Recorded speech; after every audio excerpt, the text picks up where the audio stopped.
Let's pray. Heavenly Father, bring us peace. Bring peace through us. In Jesus' name, amen. I know it's not just me right now having a struggle, making sense of the church and our community, our nation, and our world. I don't know what the future holds, except that Jesus and the book of Revelation told me that all of this was to be expected, and regardless of what my heart and mind might be thinking, that God has it all in his hands. A few weeks ago, Pastor Uma from Messiah came and did chapel here. He did a very simple chapel. He asked Kayla to turn the lights off, and we were talking about Epiphany, and so he turned on a flashlight. And it was funny because when he turned on the flashlight, one of the little girls, she squealed with delight. And I'm sure she's seen a flashlight before, but the simplicity of turning on a flashlight in the dark was just so exciting for her. What do you think could illuminate our path forward? How much light, and where is that light going to come from for us as a church, a community, a nation, a world? How can we stop stumbling around in the darkness and hurting one another? I left out the lesson from Aiea today, the arise and shine, your light has come. We heard it twice, once at Christmas and again at Epiphany. The verses are a prophecy. The nation of Israel has forgotten God. Oh, they still go to church, they still give offerings, they still make sacrifices, they still demand an awful lot, but it's all just muscle memory. There's nothing coming from the heart and the soul. Now, there are two types of prophecies. One where God is giving the people a warning and saying, okay.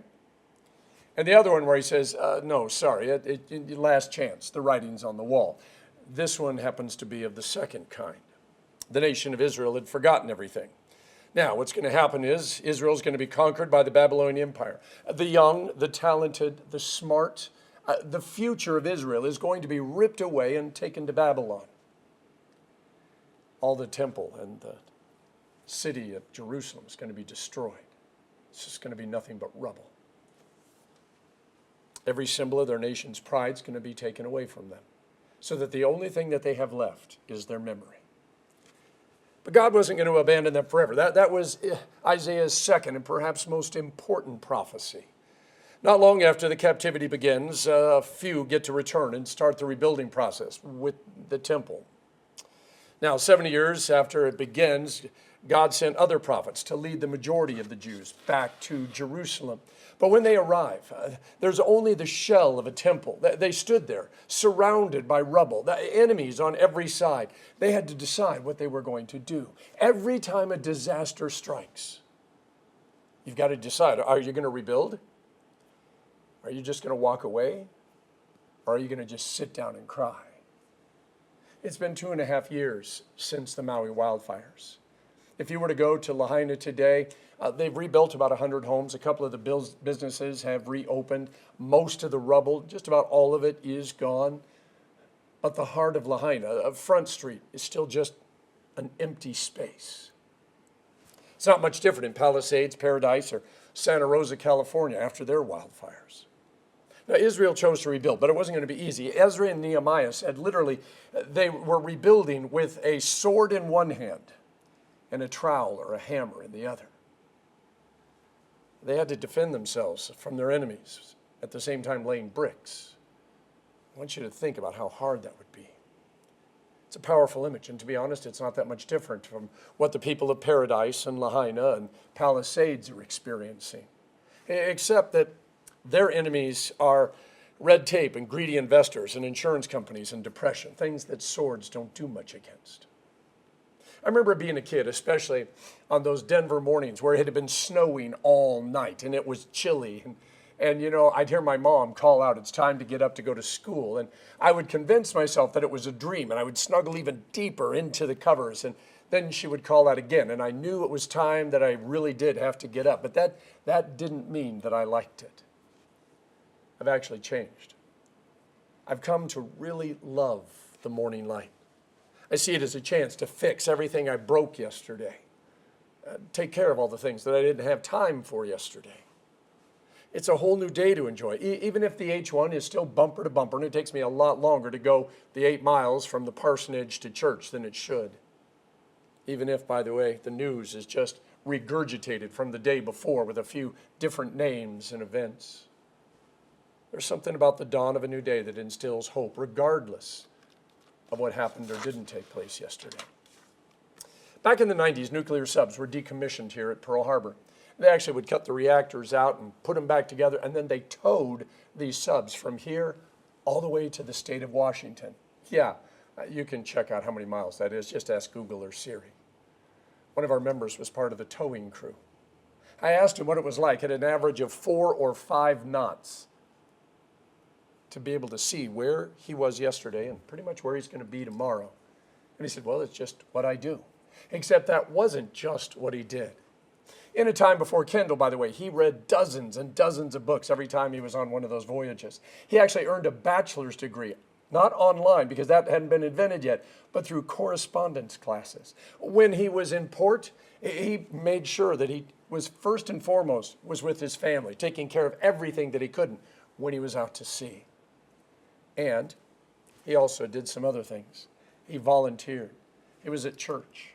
He was taking care of things. He learned that every moment came to matter, whether he was on the ocean or on land. The gospel lessons have been about Jesus gathering his disciples. We learn that most of the disciples are fishermen. Then Matthew, he was a tax collector. There were dozens of women that actually supported Jesus' ministry. Now, names get changed, nicknames get assigned, family lineage gets listed. There is an argument about whether anything good can come out of Nazareth, and there's some friendly competition that takes on a little bit of an immediate note between John's disciples and Jesus' disciples. And all of this, by the way, is more than just background information. Now, Jesus gathered his disciples to bring God's kingdom. You hear that a lot. Are you going to restore the kingdom? And that's exactly what Jesus was doing, and that's why he gathered these individuals together. Now, if Jesus was just going to be the pastor of a local church, he'd only need a couple of disciples. But he's about to found a ministry that's going to change the world. And so he pulls them in close. He disciples them. He loves them. He forgives them. He equips them. And then he sends them out. Now, this is important because Jesus didn't start a local congregation. He started a ministry, and there's an important reason for that. So Ephesians 4:11 says, it was Jesus who gave some to be apostles, some prophets, some evangelists, some to be pastors, teachers, to prepare God's people for works of service, so that the body of Christ may be built up until we all reach unity in the faith and in the knowledge of the Son of God and become mature, attaining to the whole measure of the fullness of Christ. I love that part. Until we all reach unity. Not my unity, not your unity, not any of the district presidents or other people's unity, but unity that Jesus establishes.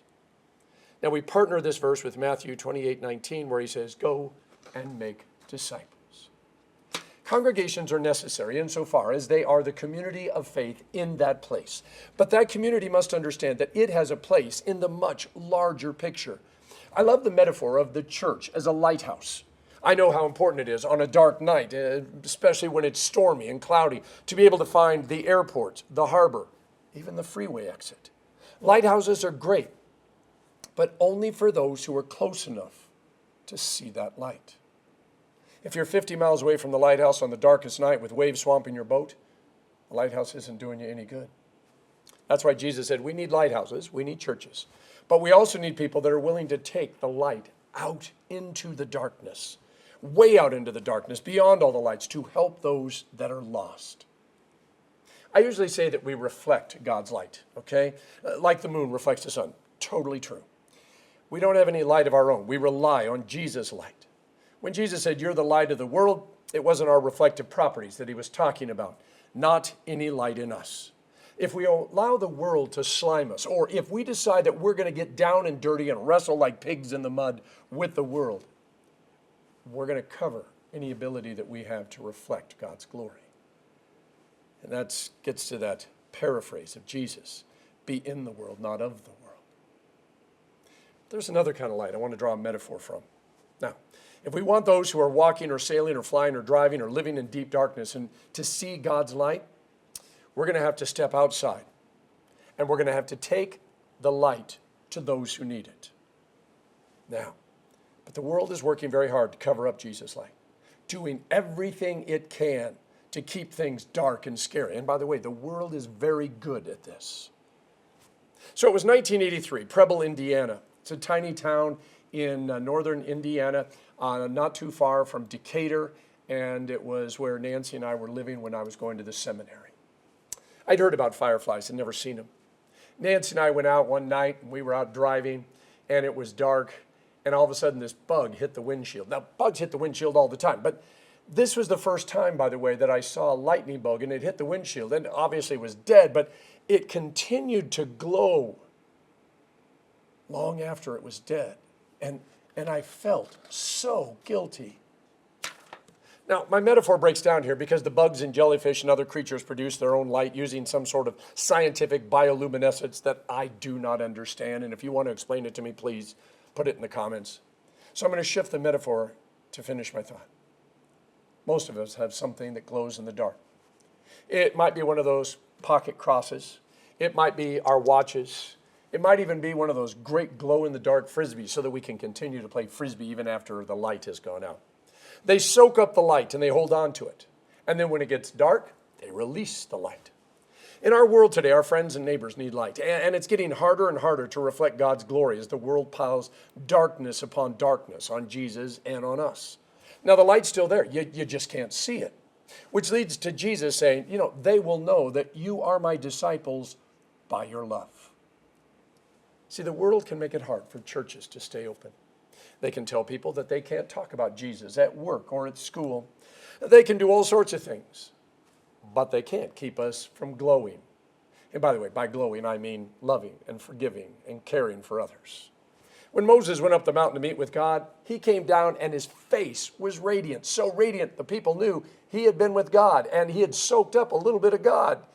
And I have to admit, it made him nervous, but that he just kept glowing. I'm not going to speak for you. But there have been days in the last few months when I didn't feel so radiant. It was like I was totally out of light. That hungering darkness just kept smothering me. That's when old Aiea and his darkness covers the earth and thick darkness covers the peoples came to mind. I knew what he was talking about because I was living in it.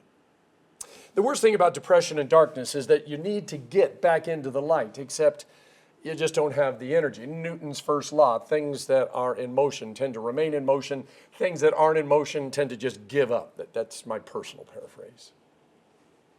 Last Monday was Dr. Martin Luther King Jr. Day. Two of the many quotes that I love. Listen to this first one. Faith is taking the first step even when you can't see the whole staircase. And then perhaps a little more important right now. If you can't fly, then run. If you can't run, then walk. If you can't walk, then crawl. But whatever you do, you have to keep moving forward. Finding Nemo paraphrased that when Dory said, just keep swimming, just keep swimming. You see, there's nothing more powerful than the light of a new dawn when you have been surrounded by darkness all night.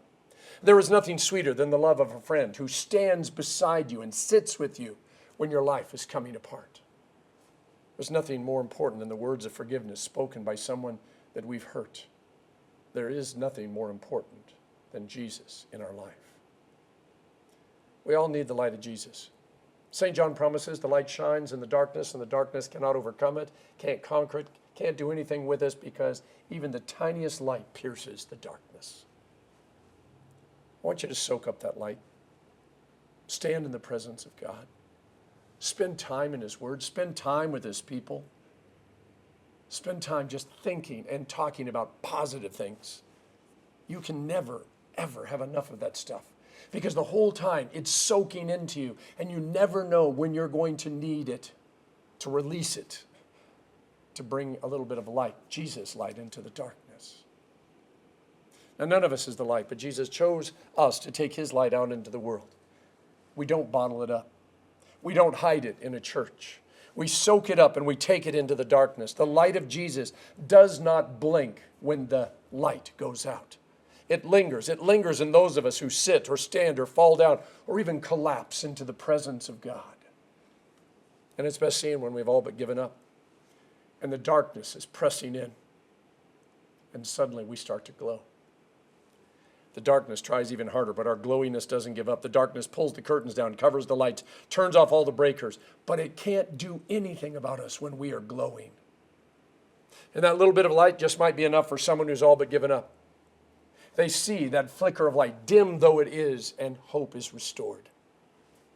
And all of this, not because we created our own light, but because by the grace of God, he drew us close enough to the light of the world, and it soaked into us, and it started seeping out of us. And it's by that light that we're going to find our way home. In the name of the Father, and of the Son, and of the Holy Spirit. Amen.